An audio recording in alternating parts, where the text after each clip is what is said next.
There we go. I'm just going to zoom right in on this. See that, everybody? Hey, you didn't do this video right. You need to start over. No, we've changed the protocol. Oh, have we? It doesn't always come at the beginning. It'll come 14 seconds into this video. Hi, everybody. It's Jennifer McCreath. Today is, what is it, November 3rd?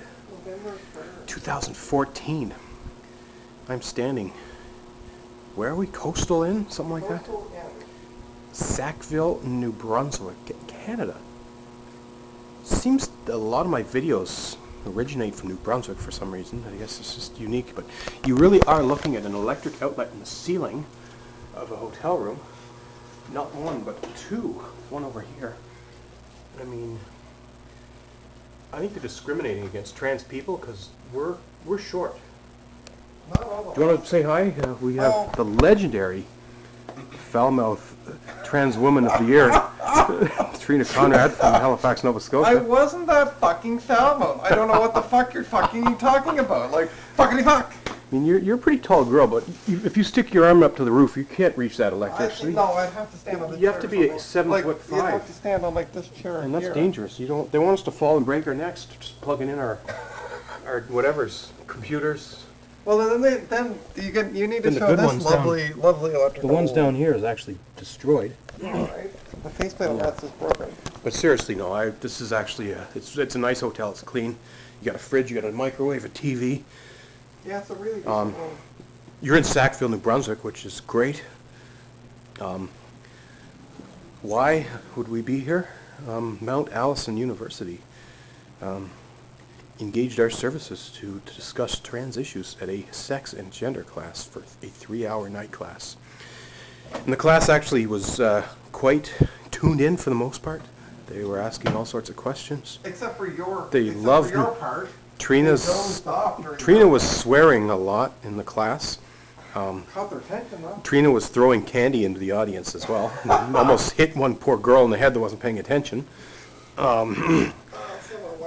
My presentation was awesome. I'm very pleased and excited to have a school anywhere invite trans people, because that's really an issue. Is trans information is not being provided in schools, and if it is, it's often being provided by people that don't know what they're talking about. So to bring trans people into a school is great news, and Trina and I were excited to be able to play that role and to travel out of province to do that. We were celebrities, I guess. There was a couple pictures there, no autographs, but it was exciting. And yeah, the main purpose really for this video is to show these electrical outlets in the ceiling. I don't think I've ever seen that anywhere.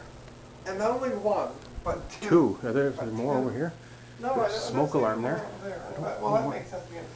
Yeah, I mean, it's just different. Since we're here, I'm reading a book. Bill Romanowski. You people might know him as one of the dirtiest football players ever, who has, among other things, has spit in the face of opponents and grabbed their groins in the pile-ups. But this book is all about sports nutrition, and I'd highly recommend it. It's a good read. Do you have any comments, Trina, about that whole experience of the classroom thing? I mean, you've done a couple of classroom gigs in the past couple of weeks. This is my second. I did one at Mount St. Vincent in Halifax.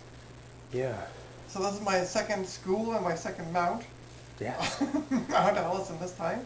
How do we get more trans people into? I think every school should have this type of presentation. I think every school should have this. Especially any sociology department.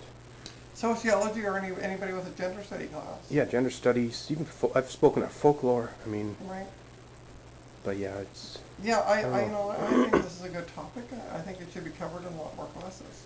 Yeah, so, Minister of Health, if you're watching this in any province, just click on the comments section and send an email. And we don't require $1 million contract. Buy us lunch at the buffet and pay for our travel, and we'll be glad to come. So yeah, but I don't know about these outlets. I mean, that's just bizarre. I think maybe a human rights complaint could be in order. Maybe we should contact Jessica. We have a friend. We won't. I don't know if we want to call her out. No, seriously. Part of the reason for this trip is to do some trans awareness in Nova Scotia towns. supposedly a leader in trans rights. So I keep hearing, living over there on the rock, New Brunswick and PEI, we have no rights, Jen. Nova Scotia has all the trans rights. They get to change their ID. They get to have surgeries. Well, apparently not. People are asking for these things and are being told no. So I'm here, along with Trina, to... Where are we going tomorrow? Spring Hill? Truro. I have no idea what. Spring Hill, Pictou, Truro, Halifax. To trans awareness events. To say, okay, government, you've said you're going to do these things and help trans people. Now you actually have to follow through. Otherwise, you're going to be called out on it. And quite frankly, we need Nova Scotia to stand up and be leaders, because sadly, New Brunswick, PEI, and Newfoundland, not so much being leaders. They like to follow. So, Nova Scotia, if you want to be leaders, come to one of our presentations tomorrow. Probably won't even get this video online till after the fact, but that doesn't really matter. It's going to be probably small turnouts. We're going to document that we're here. Trans Day of Remembrance should not be the only time we talk trans issues in mainstream society. It should be Trans Day of Action, Awareness, Activism, being alive. Let's worry about the live trans people and talk about how we can make lives better for everyone, including putting electrical outlets in hotel rooms that are reachable spaces. Yeah, that's 6 minutes and 34 seconds of your life you're not going to get back. But for the record, Sackville, New Brunswick, it's been a great trip. Hopefully we'll be back here and make it an annual tradition. Any last words, Trina? I am so exhausted, I have nothing to say, I'm honest. Oh. I'm just ready to fall asleep. I mean, I've been awake for 23 hours, I think, but yeah, it is what it is. Dream come true. I love doing this stuff, the activism thing. Anyways, yeah, boring video, I'm sure. So we'll shut that off now. Bye.